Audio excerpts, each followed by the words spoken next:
these three canyons in particular, the tri-canyons, that's Mill Creek, Big Cottonwood Canyon, and Little Cottonwood Canyon, receive more visitors than some of the most popular national parks in the country.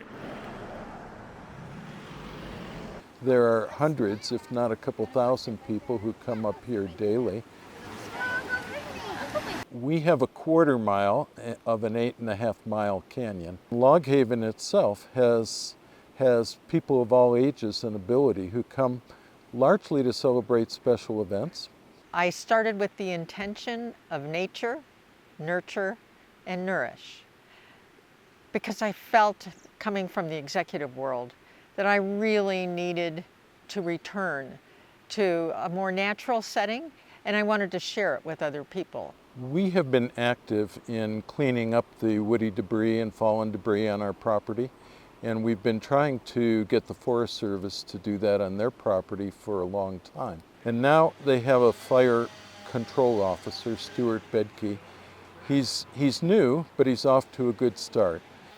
We are approaching a threshold. It's been over almost 150 years since the last fire was in this canyon, and this canyon has about a 150-year fire return interval. Between the natural life cycle of the trees dying and the beetles and the drought issues, we're seeing an increase in standing dead trees in the forest. Once the standing dead gets above 30%, and if you have a 10-mile-an-hour wind, you will not stop the fire. It'll take the whole canyon. And the intent is to have connectivity so that we have multiple options in each canyon, depending on where the fire starts, to catch it before it goes through the entire canyon.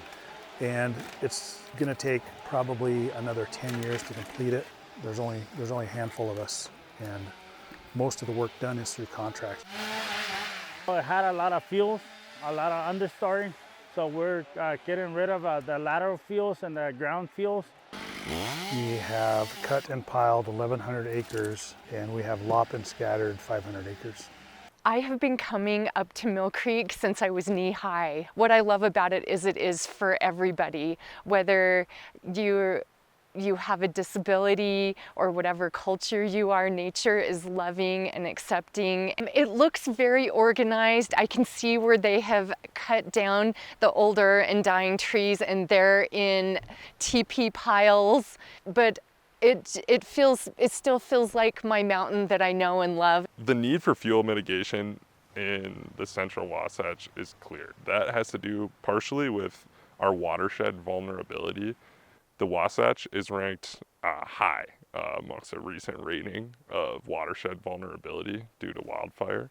And Save Our Canyons, the United States Forest Service, the state of Utah, and Salt Lake City have been coordinating to try and address these issues. This canyon is a designated watershed. It's not a protected watershed. And the difference is that the water here is earmarked for potential use someday, but it's not used for drinking purposes or culinary purposes now. Wildfire can change the chemistry of water and snow, how sediment moves through the canyons, which makes it difficult or impossible for our water treatment facilities to treat that water and get it to our tap. The job here has just started. You cannot clean up 50 years of neglect in a few days in each of the canyons. So yeah, it's probably going to about the time we finish all of the burns, well, it'll be time to start over.